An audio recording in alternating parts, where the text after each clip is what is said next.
What's going on, everybody? Dr. Josh Hant here for Lifestyle Locker Radio. We are going live here with episode 203, and this is the Race to 100, part 2. This is called the Freedom Run.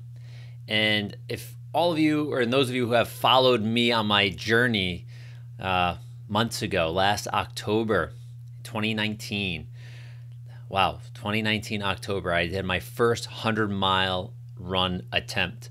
And for those of you that followed me on that journey, you know it was quite challenging. I took you through many, many weeks, I think like 13 or 14 weeks of podcasts of me going through my training, my feelings, the ups, the downs, all the different things that the emotions that come along with training for a big event. And what I found and learned during that event was priceless. But for those of you that don't remember, I got injured at about mile 30. And what happened, I sprained my left lateral collateral ligament and possibly had done some meniscus damage, but I think the meniscus damage was old. But I sprained my left lateral collateral ligament, which is a ligament on the side of the knee, the outside of the knee, connecting the bone in your thigh to the lower leg. So that was swollen, inflamed, and through that process, at mile 30, I ran 22.4 more miles with that sprained knee, proving that my headspace was good enough, strong enough to push hard. But in that journey of those 22.4 miles, I ended up breaking multiple toes, which was not very pleasant. So I ended up calling the race because a friend that was there, his name is John, which many of you, you've maybe seen him or heard him on episodes of Lifestyle Locker Radio and some of our crazy journeys that we have done together. He said, you got to decide if you're willing to deal with pain or have a disability. So I opted to stop so I didn't get fully disabled and ruin possibly my knees, my joints that they were already injured and inflamed for hours, almost 5 hours or 4 hours of running. So that being said, I'm on a new journey. I have run now in the past couple months, 2.5 months, I think since May, and going back about a month from now, I ran 2 50-mile ultras. One was pretty much fully untrained for a 50, asked on a Monday or Tuesday, I don't remember exactly what it was, and ran on a Saturday. 50 miles. We were doing 2.5-mile loops, one forwards, one backwards, so we had a 5-mile loop essentially that we were doing. And we did that for 50 miles. And I was able to complete it, do well. I did it fully fasted. What an amazing journey, and understanding the power of the human body. And I just recently did one called the Cayuga 50 in Ithaca, New York, which was pretty gnarly, pretty gnarly. It was a 50-miler. It was 90 plus degrees. I'm guessing it had to be close to 100 degrees with the heat index. I got lost on that journey. I also did that mostly fasted. I did cheat a little bit. I shouldn't say cheat, but I ended up having some calories. I had, besides energy bits, which are the algae that I have, the chlorella and the spirulina, I did have a couple of shot blocks just because I was bonking. I was sweating a lot. I went through gallons of water during that event. And I decided that I'm going to use food for the 100. I'm going to eat some calories. I'm expected to do this race coming up in September, which is right around the corner now. It was a 100-mile event called the Yeti 100 in Virginia. And I'm just going to go over some of my notes because I want to make sure I touch all the points. So we said this is the Race 100 Part 2. This is my freedom run, right? I'm running for freedom at this point. The landscape has totally changed since the beginning of this year. And we're all living through this change in the way we can travel, the way we can interact with other human beings, the way we can actually share information online, being censored, and so on and so forth. There are lots of things that have changed. Even just being out in nature, we have experienced people that are shaming those that are not covering their faces while they're hiking in the mountains. And to me, that's just sad.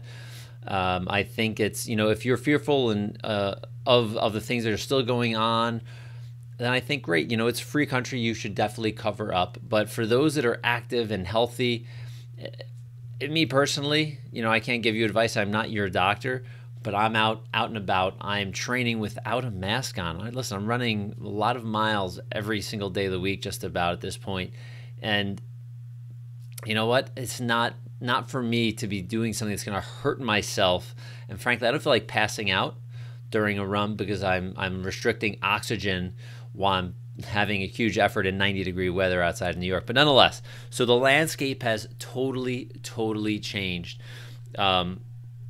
The fear that's going on is crazy. My last event, we had to take some serious precautions. We had to do some things that were, to me, a little crazy when we have people that are showing up to run 50 miles in nature in almost 100-degree temperature. This, I don't believe, is the crowd that is going to be, sick and sickly. That's just my personal opinion, me being one of those people. But nonetheless, so we had to really change the way we actually ran the race, right? We had to actually stagger our starts, so there weren't groups of us together. So we were starting slowly, 3 of us at a time, had to have masks on, had to have all of these things going on.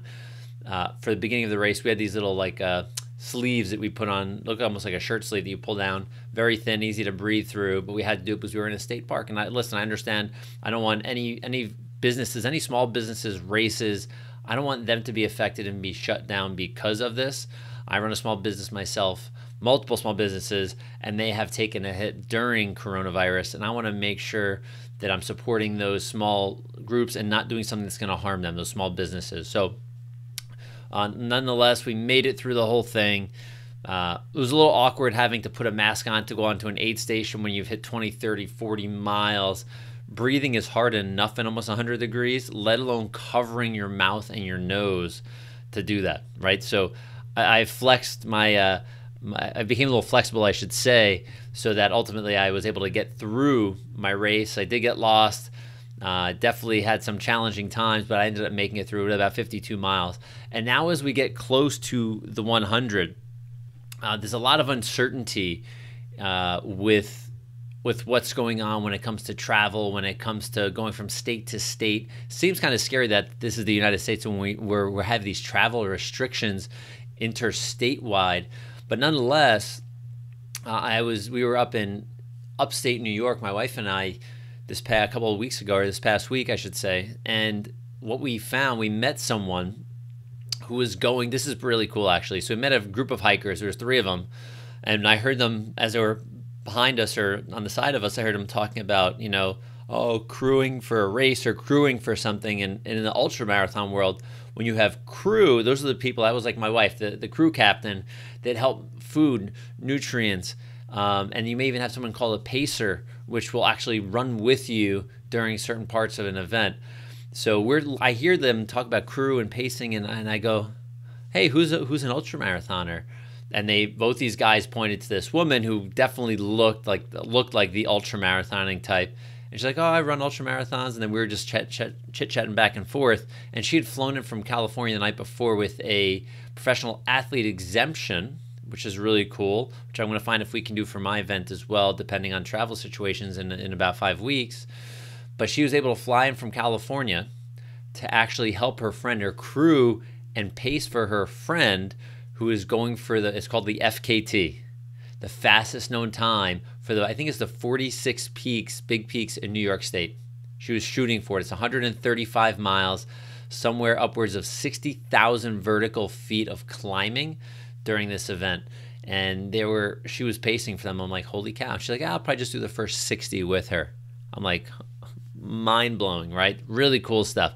So it's neat to see that with the landscape changing, people are still getting after it. People are still going and pushing hard to actually get themselves better, to actually be better, to break world records. This FKT would be a world record for these 46 peaks. I Googled it. It looks pretty freaking gnarly, right? Really, really gnarly. And it got me thinking like, what's next for me? I have the 100 in September, but what's after that? Am I going to do an FKT attempt somewhere? Like, what am I going to train for?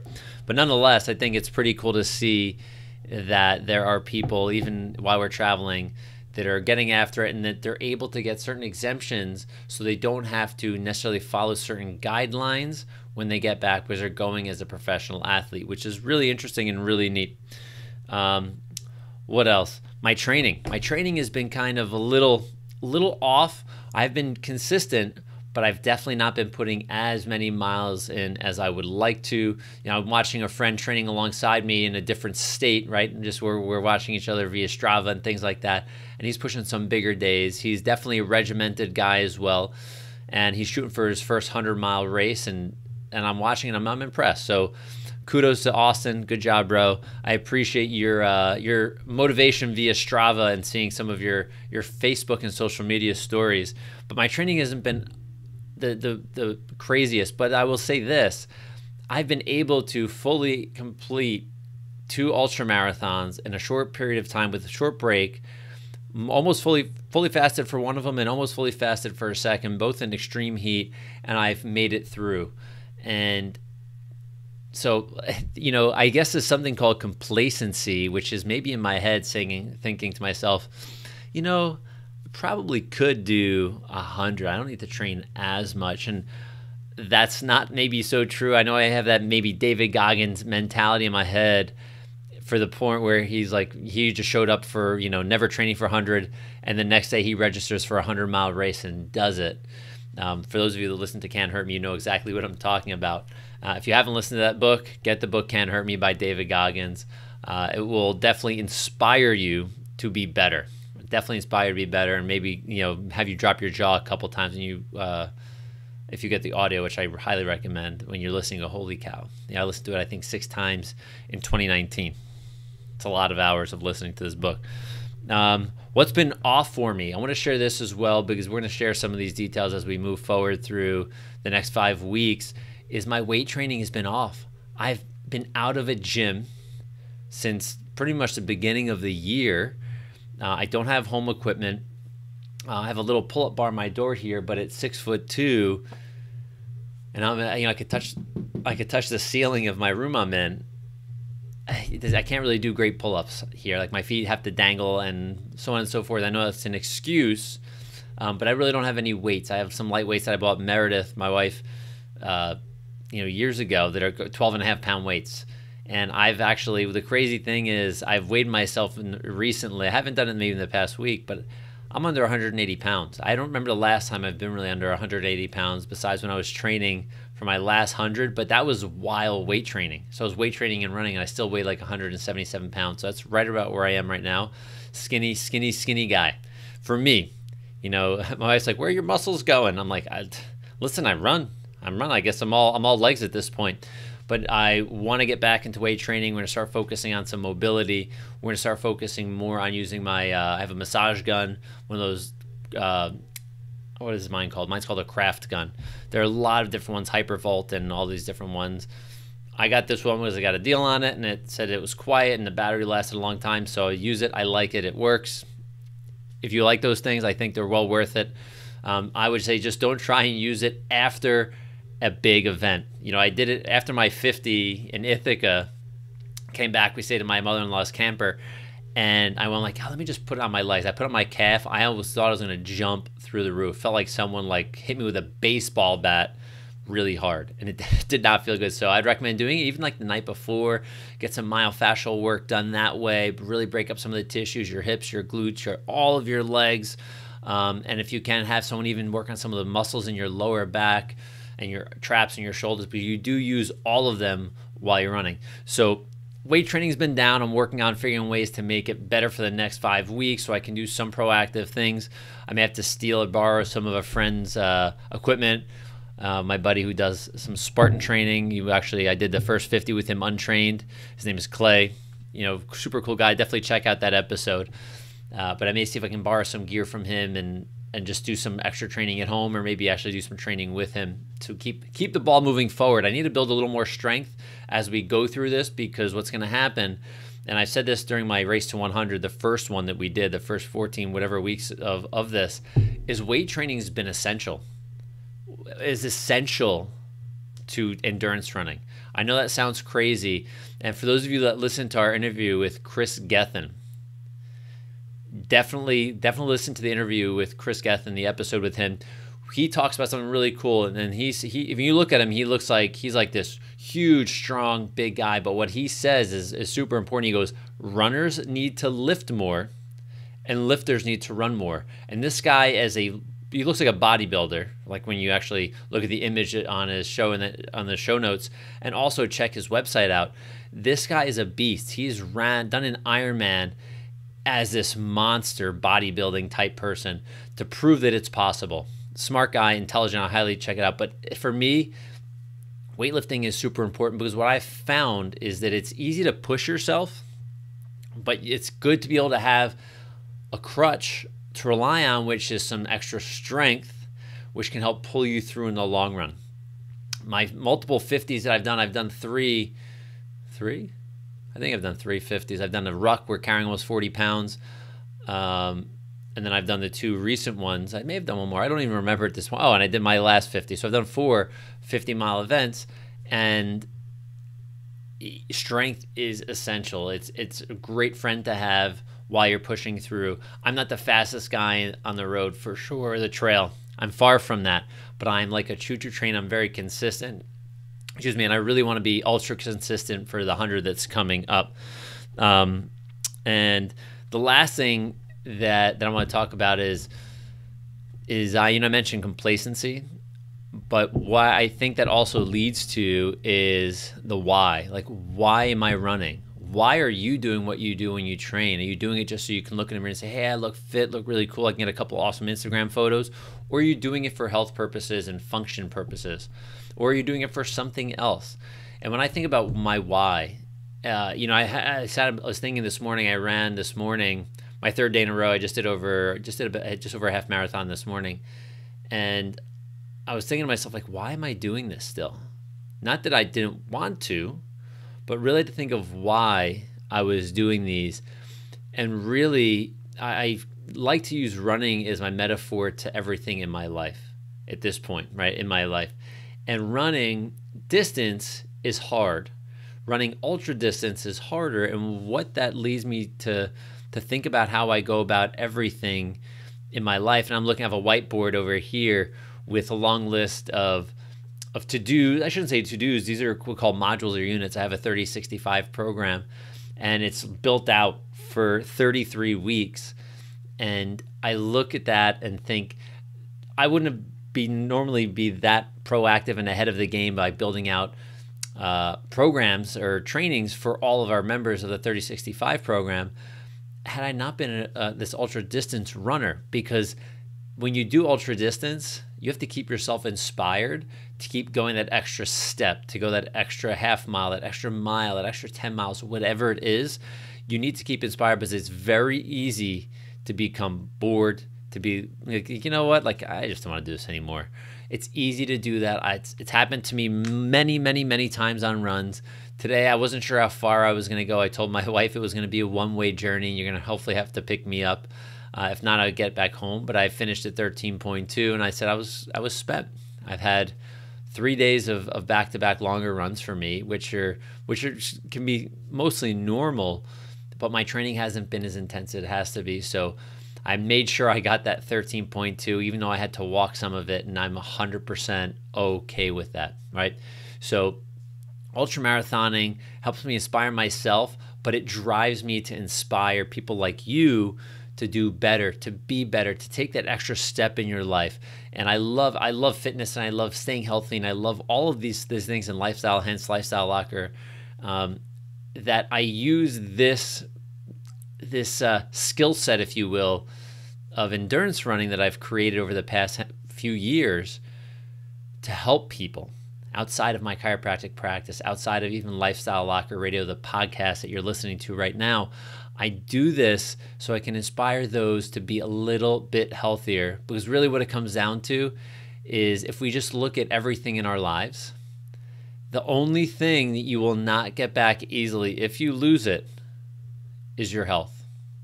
That's a hard thing to get back. And if you spend decades of ruining it, it's very hard to get back. So I want to inspire people to do a little bit, just a little bit every single day, and just think of it as compound interest for your health. So that's why I do it, because I can inspire people to do just a little more, be a little better, have a little more confidence in themselves, and also to be okay with not hitting that target or goal every single time.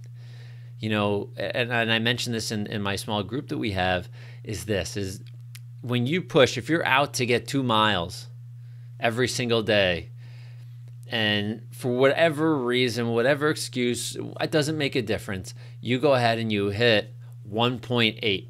Maybe your GPS turned off on your watch. Maybe you got a phone call, you had an emergency, you had to run somewhere, whatever it was. Are you going to beat yourself up over the 0.2 miles, or are you going to celebrate that 1.8, right? So when I failed my first 100, I succeeded in my first 52-mile run. So think about that. I failed my 100, which really mentally, it hurt. It really, really hurt mentally. It really, I had so much energy left in the tank. I really wanted to go, but I was in pain. I was broken. Things were not like working the way they should because of the injury. And but then I had to step back and say, holy cow. I just ran 52.4 miles. I ran 2 marathons back to back. And I ran almost a full marathon with a sprained knee. So I had to step back away from not accomplishing what I really wanted to, but accomplishing so much for myself. Biggest thing I'd ever done. Right? Biggest thing I'd ever done. I was like, holy cow. So that's why I do what I do, and I do it to inspire myself. I do it to inspire others, and I ultimately love having you go on this journey with me because it becomes part of who we are, the fabric of our society, of our little group that we have here, that if we can keep each other inspired to be healthier, to eat healthier, to move healthier, to think healthier, to hang around healthier people and have healthier habits, this world ultimately becomes a much better place. That we're not worried about the next problem. We're focused on what we can do to become better versus hide and fear, right? So I urge all of you to follow me on this journey so we can enjoy this together. You can be part of my pain. You can be part of my celebration, but we can go on this journey, and maybe, just maybe, it'll inspire you to take the next steps to be better, to do better, to have better in your life, and just to enjoy it. Because this journey that we're on is going to end at some point, and if we're not being healthy and enjoying it fully, why are we living? So thank you so much. Once again, Dr. Josh Hant here for Lifestyle Locker Radio. See you on the next episode. Bye-bye.